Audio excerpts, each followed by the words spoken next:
Here we are, guys, day 4, Rocky Mountain Race Week. We left Pueblo Motorsports Park yesterday. That was a gorgeous facility. In fact, something that's very cool is that the drag strip is part of the road course that they have there. I thought that was really neat. So I had a lot of fun there. Now we're on to our drive day. We're driving up to Bandimere Speedway in Colorado, of course. We're gonna go even higher altitude. I believe it's over 6,000 feet. And we're on a drive, and one of the fun things about this whole trip is that sometimes the directions, you try to figure them out as best you can as you go. We missed our turn yet again. However, look at this absolutely gorgeous skyline that we are getting now. Absolutely beautiful. Super smooth zooming happening right now. And what's really neat about this whole deal is that now we are finally getting into what we call Rocky Mountain Race Week. So far going through Kansas and part of Colorado, it has been extraordinarily flat, even more flat than Texas where we're from. So not a whole lot of action so far, but now, as you can see, we're really getting into the beauty of the Rocky Mountains here. So this is great, guys. Follow along for this trip.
Alright guys, we're about halfway through our drive to Vandermeer Raceway, and I gotta tell you, the views are stunning out here. I have really missed the mountains. It has been absolutely gorgeous. Truck is running perfectly, haven't had any issues so far. Hopefully that continues. But man, it has been this has so far been my favorite part of the trip, is really getting through, drive through these mountains and really see this beautiful scenery here. So we'll see you guys at Bandimere. All right, you guys, we made it to our checkpoint today on day 4 of Rocky Mountain Race Week. They chose a really beautiful spot. This is a town called Fairplay in Colorado. A little tiny, looks like mining town, something like that, but really cute little town. You've got the Rocky Mountains in the background, just absolutely gorgeous. Man, this has been the highlight of the trip so far. But man, this little town, cute little town, absolutely love it, love all of it. And it's been so much fun with all the other racers going by. You see them go by, they're stopped on the side of the road, giving you a thumbs up, saying everything's okay. Man, it has been beautiful. Haven't seen too many issues today, so let's keep it going. Let's make it up to Bandimere.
Camaro. Tank normally runs a really, really wicked ultimate radial or maybe an outlaw street.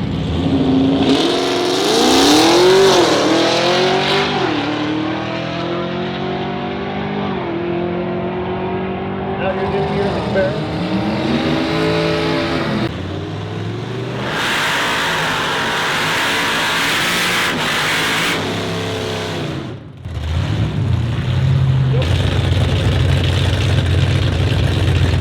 Next pair, that's Jim Phillip in the left lane. Doing the Falcon, big drop in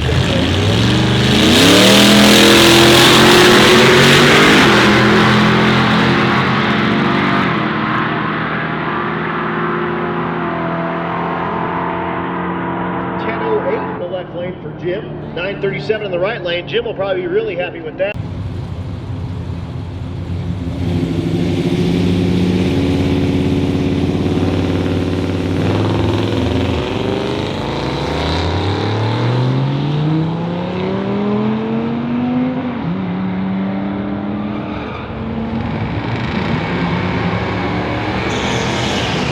Robert Hall, 1407, 1345 in the right lane. So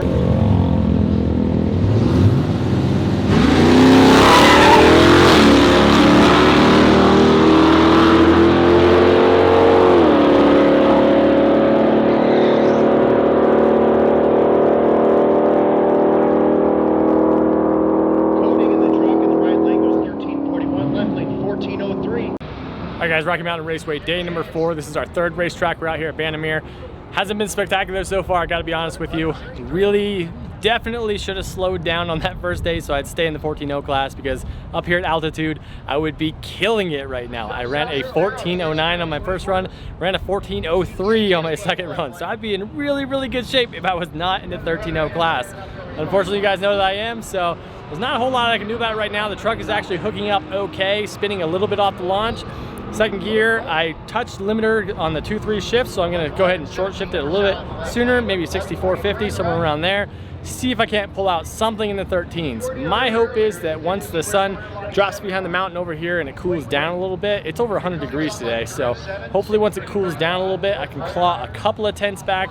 If I can get anything like 1380 something, I'm definitely gonna turn that slip in, even though I still am hilariously low in class. Although I did move up after Pueblo. I'm up to 32nd place rather than 37th place. So still having an absolute ball. The truck is still operating fantastically. So let's keep it going. I think we'll have at least one more trip today. Hopefully 2 if we can, try to get that 13-second time slip. 3 bills, right up front. Right here. 2 front t-shirts, 3 of the bracelets and a Rocky Mountain Race Week shirt. Steve Marine up front, 300. Who's got 3 1/4? 3 1/4.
881 for Derek, but 994.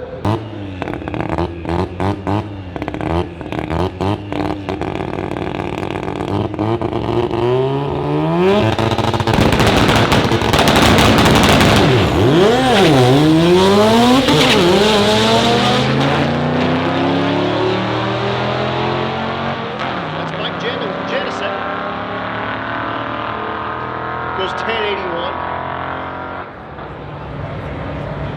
With Bottle that did some kind of craziness at the starting line. 1644.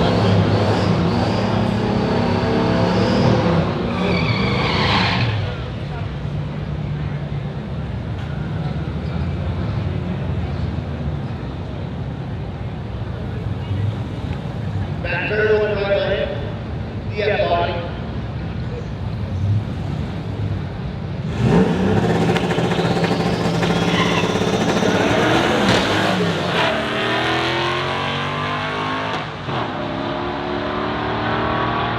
Farrow has some problems and the crew runs out. We'll get that F body off the track. 1370 in the left lane.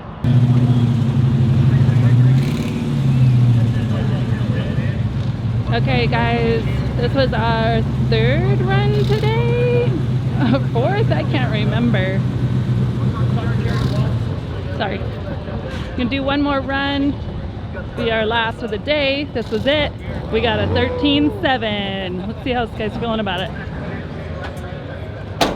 How'd that work out for you? So stoked. Finally. I lowered my launch RPM by like 500, so I launched at like 2200 RPM. Didn't spin second, and I definitely felt like the cold air was helping a lot. I think had a lot more steam through there, but definitely I think the launch was the big part of that. So as soon as I got that time slip, oh man, that was a bit of relief for me. I did not want to come out of here with a 14-second time slip, so very happy with that. I can now turn that slip in, we can load up, get out of here for the night.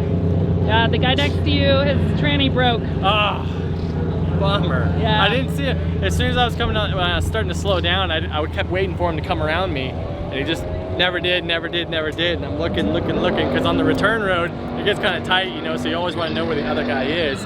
I'm just looking out, where'd he go? Yeah, So. I don't think he made it past that first marker, the 60 foot. Oh no, it broke right off the launch, Yeah. huh? Ah, what a pain. That But stinks. high five on a... Hey, yes. Very happy. We got a I'm gonna 13. I'm gonna get that slip turned in and we'll get loaded up. We are not losers. Yes. We are not losers. For today. All right, we're just about ready to leave Bandimere Raceway here, and tried to fire the truck up to get out of here, and the starter just made a weird kickover noise, and it initially cranked, but then made a weird noise, and now basically the Bendix solenoid will not engage, so the starter spins, but it won't engage the flywheel. So I'm yanking the starter out to see if I can't get this thing to start working again. If we can get it working, I'd like to get another one to throw it in before this happens again. All right, so I've got the starter out now. Basically what I'm gonna try to do is I'm gonna try to jump these terminals, see if I can't get this thing to really start clicking over and actually engaging. Not sure exactly what I'm gonna do if it doesn't start engaging, but we're gonna give her a whirl, see if we can't at least get this thing to start cranking away. It is really hot right now, so I'm not sure if some terminals were touching or what the deal is. I don't know. All I know is that the Bendix is not engaging, so it's not actually sticking out and engaging the flywheel. So I'm gonna monkey with this a little bit, see if we can't get it to work. If we can, I'm gonna slam it back in. We're gonna head to the hotel because I am wiped out. It's been a long day already. We got 460 miles to go tomorrow, so hope I can get this fixed. Guy, what are you finding so far? Well, again, the solenoid here just will not engage, and the motor itself is fine. It will spin, but it just will not engage out. So I'm trying to see if I can take this solenoid off and mess with it, but the solenoid is just smoking hot. So I'm just wondering if something went wrong inside here. It's a cheap starter. I got it for like 30-something bucks, so I can't be too upset about it. All right, what I've done is I went ahead and taken the little Bendix solenoid off of the starter itself, and what I'm gonna do is I'm gonna actuate it and see if I can't get this thing to start clicking. I'd say that works. Oops. Okay. All right, let's put this thing back together again. I'm gonna bench test it here using just the battery. If it works, we're gonna throw it back in the truck.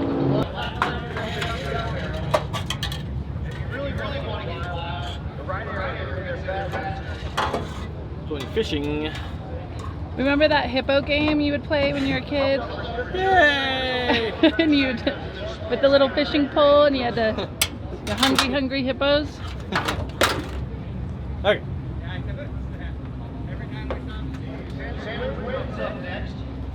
Any more batteries gonna throw stuff at me? Probably. Oh.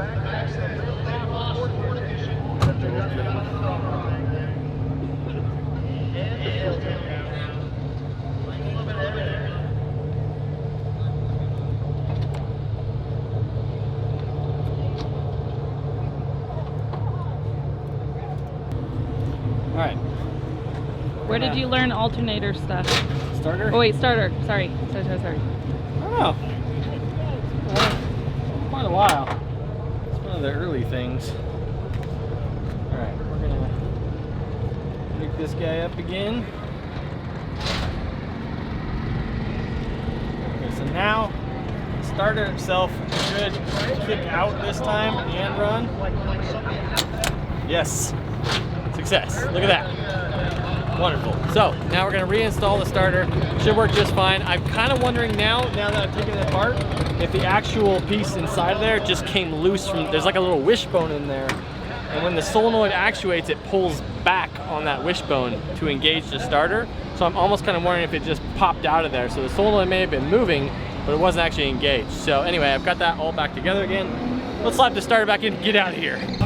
I don't know if you guys can hear it or not, but the truck is running now, so yes, the starter is fixed. I'm pretty sure that's what happened, that starter solenoid just kind of popped out of that little groove thing. I have never even heard of that before, but that appears to be what happened, because it basically, I was trying to start the truck, it almost fired, and then I was still holding the starter, so it kicked back on it, so I have to assume that that's what happened. But anyway, the starter is all back together, it's back in the truck, we're all fired up.